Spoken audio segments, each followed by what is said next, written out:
कल की घटना के बारे में क्या हुआ और जितने तरह की उसमें बातें चल रही हैं, लोग बयानबाजी कर रहे हैं, उस पर मैं एक बार आपको स्पष्ट बताऊं। परसों ये प्रशासन को सूचित किया गया था कि छात्र, चूंकि गर्दनी बाग धरना स्थल पर जगह कम है, सब छात्र एक साथ बैठकर बात करना चाहते, इसके लिए गांधी मैदान में गांधी मूर्ति के पास सारे छात्र एक साथ बैठेंगे। वहीं पर छात्र संसद में ये तय किया जाएगा कि आगे का रास्ता क्या होगा। सरकार का जो पहला कहना है कि हमने परमिशन नहीं दिया, ये बिल्कुल सरासर गलत है। परमिशन का कोई सवाल ही नहीं है।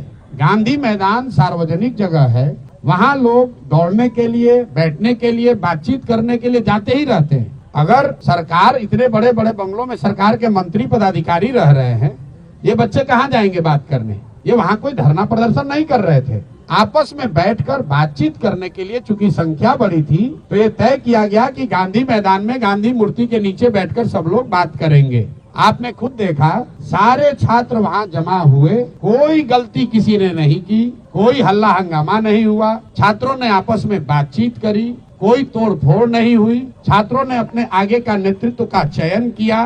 फिर वहाँ से हम लोगों ने तय किया कि सरकार को अपनी मांगों को देने के लिए हम लोग जाकर उनको ये ज्ञापन देंगे। चलने से पहले दो निर्णय हुए सर्वसम्मति से। पहला निर्णय ये था कि हम लोग कोई भी ऐसी गतिविधि नहीं करेंगे जिसको सरकार इल्लीगल कह सके। तो हम लोग पैदल चलेंगे, कोई तोड़फोड़, कोई हल्ला हंगामा नहीं होगा। सरकार जहाँ भी हम लोग को रोकेगी, हम लोग वहीं पर बैठ जाएंगे। हम लोग गांधी मैदान से निकले हैं, 10,000 से ज्यादा छात्र वहाँ से मेरे साथ और बाकी अन्य साथियों के साथ निकले। जब हम लोग जेपी गोलंबर के आसपास पहुंचे हैं, वहां पर पुलिस प्रशासन ने हम लोग को रोका। सारे छात्र वहां शांति से बैठे हुए थे। उस दौरान हम लोगों ने वहां के प्रशासन से बातचीत शुरू की इस स्थिति को डिफ्यूज करने के लिए। पहला प्रस्ताव प्रशासन की ओर से ये आया कि आप छात्रों के डेलीगेशन से सरकार की ओर से बीपीएससी के सेक्रेटरी मिलने को तैयार है, जिसको वहां पर बैठे छात्रों ने सबने खारिज कर दिया। फिर करीब 15-20 मिनट के बाद यहाँ के मुख्य सचिव अमृतलाल मीना जी से बात होने के बाद उन्होंने कहा कि वो छात्रों के डेलीगेशन से मिलने के लिए तैयार है। इस बात की हम लोगों ने वहाँ घोषणा की।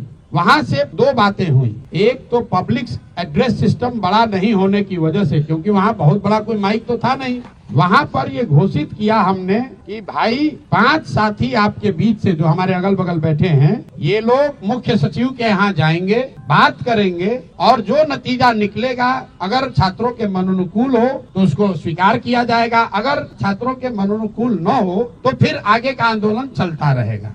वहाँ से मैंने छात्रों से अपील की कि सारे लोग, आप लोग चलिए, जिसको घर जाना है घर जाइए, जिसको वापस गांधी मैदान चलना है गांधी मैदान चलिए। वहां से मैं निकला हूं और बिस्कोमान पर मैंने फिर मीडिया के कई साथियों को वहां पर ये सारी बातें मैंने बताई है। फिर बिस्कोमान से गांधी मैदान वापस जाकर हम 45 मिनट तक बैठे रहे हैं। जो छात्र भी हमारी बात सुन पाए थे, वो सब छात्र हमारे साथ वापस वहाँ गए। 10,000 से ज्यादा का जो क्राउड था, आधे से ज्यादा लोग चले गए। 1,000-2,000 लोग वहाँ टिके रहे। उसमें अलग अलग मत के लोग थे। कुछ लोगों का ऐसा मानना था कि भैया हम लोग यहाँ आ गए हैं, अब हम लोग पीछे नहीं हटेंगे, हम लोग को यहीं बैठे रहना है। कुछ लोग हम लोग की ओर से प्रयास कर रहे थे समझाने का कि भाई अगर आपको बैठना भी है तो चल के गांधी मैदान पर फिर बैठा जाए। हमने वहाँ बैठकर बुलाने की कोशिश भी की। कुछ छात्र नेता आए, कुछ नहीं आए। सिट आउट खत्म होने के 45 मिनट के बाद मुझे ये सूचना मिली कि पुलिस ने वहाँ पहले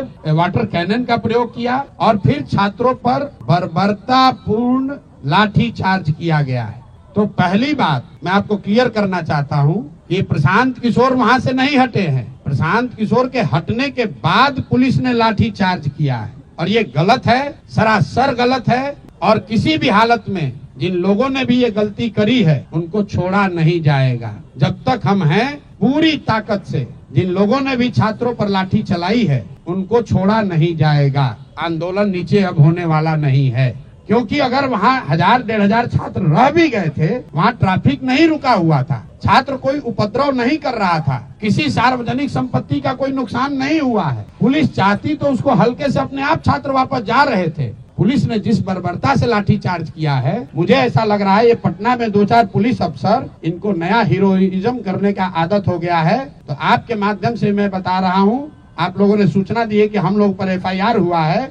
आज हम लोग यहाँ के पुलिस पर FIR भी करेंगे, पुलिस पर कोर्ट में भी जाएंगे, इनको ह्यूमन राइट्स में भी ले जाएंगे और जिन बच्चों को बर्बरतापूर्ण तरीके से मारा गया है एक एक उसका हिसाब होगा। अगर नारेबाजी करने से लड़के उल्लंघन कर रहे हैं कानून का, तो आप लड़कों को दौड़ा दौड़ा कर मार रहे हैं, वो कानून का उल्लंघन नहीं है। कौन से कानून में लिखा हुआ है कि पुलिस ऐसे मार सकती है? कोई नहीं मार सकता है। और अभी एक मौका में फिर से सबके हित में हम लोग लफंगई करने नहीं आए हैं। मैं चाहता हूं और छात्र ये चाहते हैं कि उनका रास्ता निकले। इसीलिए जो छात्र साथी हमारे बैठे हुए हैं, कल रात में 4 बजे तक सारे लोगों ने निर्णय लिया है कि हम लोग फिर से सरकार को ये अवसर दे रहे हैं। अभी प्रेस वार्ता के बाद यहीं से ये बच्चे जा रहे हैं मुख्य सचिव से मिलने 5 मांगों को लेकर। पहली मांग जो छात्रों की सबसे बड़ी मांग है कि री एग्जामिनेशन कराया जाए। दूसरी मांग जो अनियमितता BPSC परीक्षा को कंडक्ट करने में हुई है उसकी एक न्यायिक या उच्च स्तरीय जांच होनी चाहिए।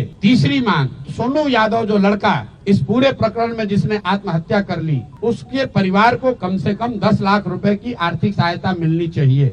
चौथी मांग जिन बच्चों पर भी आपराधिक मुकदमे दर्ज किए गए हैं, कल लड़के जो अस्पताल में भर्ती हैं, CT स्कैन हो रहा है, उनका अल्ट्रासाउंड हो रहा है, उससे भी पुलिस वाले जाकर OD स्लिप पर साइन करवा रहे हैं ब्लैंक में नामजद उनको करने के लिए। तो सारे बच्चों पर जो आपराधिक मुकदमे लगाए गए हैं उसको वापस लिए जाएं। और अंतिम और एक महत्वपूर्ण बात, जिन पदाधिकारियों ने पिछले 2 बार से लाठी चार्ज करने का ऑर्डर दिया है, जिन्होंने बच्चों पर बर्बरतापूर्ण लाठी चार्ज किया है, उन पर कार्रवाई हो।